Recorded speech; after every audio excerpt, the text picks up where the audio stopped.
Over the last few years, Montreal has become known for its growing underground scene, a scene that's launched the likes of Arcade Fire, Grimes and more recently Kaytranada.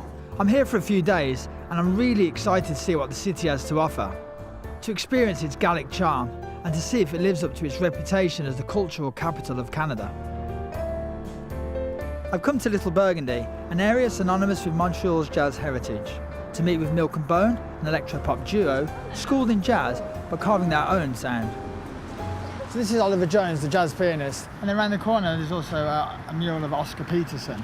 Yeah, this neighbor is actually a very important one for jazz. So most of the black community stayed here in the 20s. Oliver was a little younger than Oscar, and he lived nearby him, and he would go sit on his porch and listen to Oscar practicing at home.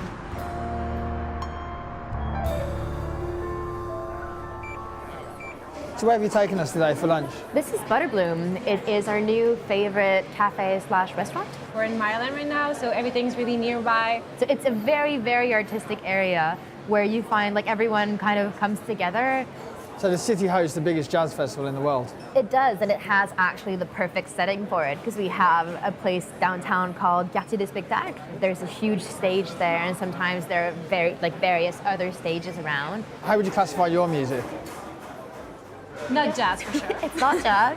I think we change it up all the time when people ask us that. I actually hate putting words on it, but people describe it as pop, electronic, indie music.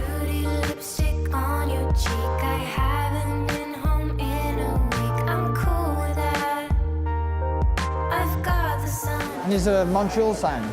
The scene right now, what our generation is very excited about, it's much more about pop music, indie music, electronic rock.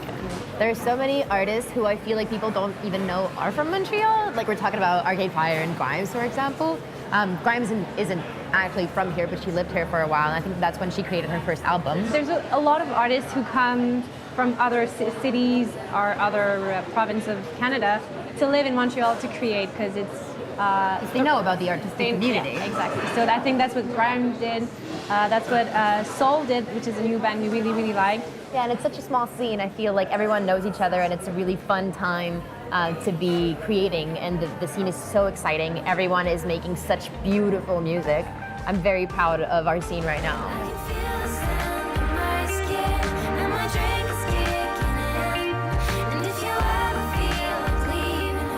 So what we're going to be doing is basically showing you a couple of the different neighborhoods. We're going to start off here in the plateau and head down and go check out some murals. Mural is a very big public art festival that goes on during the summer in June. And this year we had the 4th edition. What we did is, you see over there, this is Boulevard Saint Laurent, and we closed it down for 11 days. We had big containers, DJs playing, we had live artists painting on the walls. Yeah, just walking around the city, the murals really brighten up the place. Yeah, definitely. It's become sort of an open-air art gallery, and it's over a kilometer along the stretch of these 60-something murals. So we actually collaborated this year with the Mural Fest to offer street art tours. You can see them, but then when you learn a bit about the history of the artist, why they were given this wall, the techniques that they use, basically it becomes a very interesting art walk along the boulevard. So where are you taking us next? Now we're going to head up and take you out towards the Mile End. We'll walk around and go check out some institutions up there. What an amazing view. What's unique about this area? Lots of artists moved to the Mile End, late 80s and the 90s, and now even more. It's still affordable, so it's also one of the reasons why people come in. There's definitely a lot of networking that goes on in between, and scratching each other's backs, and creating a community, a creative community, all within one of these big aquariums, let's say. Mile End has obviously gained a reputation for its galleries and bars, but it's also become known for its burgeoning warehouse party scene. So have you seen the area change much in those 10 years? The biggest change is way more people. The extremely cheap rent makes it very, very attractive for artists and musicians from certainly all over Canada, but also other places in the world to move here. Is just completely unparalleled, and I think the only place that comes close to it is Neukölln in Berlin. So you took advantage of these empty warehouses? Mm-hmm. Because they were originally built for the manufacturing of textiles. Montreal was like a really big textile town. In the 90s then, this like empty warehouses that these Anglophone transplants like me moved in and started to throw parties in. So it is a very underground scene then? Certainly, it has to be. It's illegal. It gets shut down otherwise. It's the nature of it, you know. Within my world, the culturally significant bands like Godspeed Black Emperor or Wolf Parade or Arcade Fire, or I'm confident they have been and will continue to always emerge from this very, very fertile DIY underground warehouse scene. Like this is where it all goes down. And do you think that ethos is still here, that DIY scene? Definitely, yeah. I mean, we're in a legitimate establishment here in Casa del Popolo is another legitimate establishment.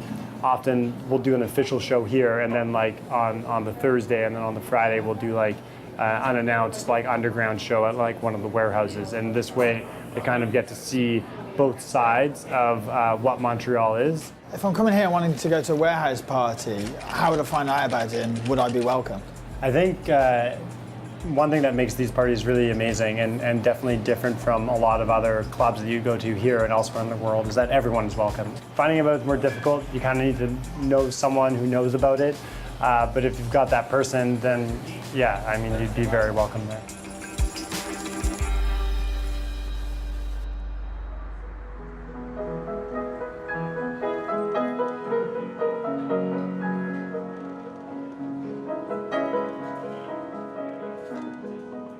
I find a really vibrant and friendly underground scene in Montreal.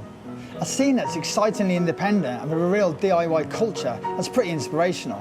Creativity is everywhere. You just need to walk through Mile End to realise that, with its bars and studios and its colourful murals. The music scene has taken on the avant-garde spirit of jazz and is running with it.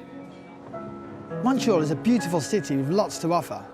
Most of all, I love that it has some of the most creatively dynamic elements that make Berlin so vibrant, but gives them a fresh, exciting Canadian flavour. I can already see myself living here, never mind just visiting.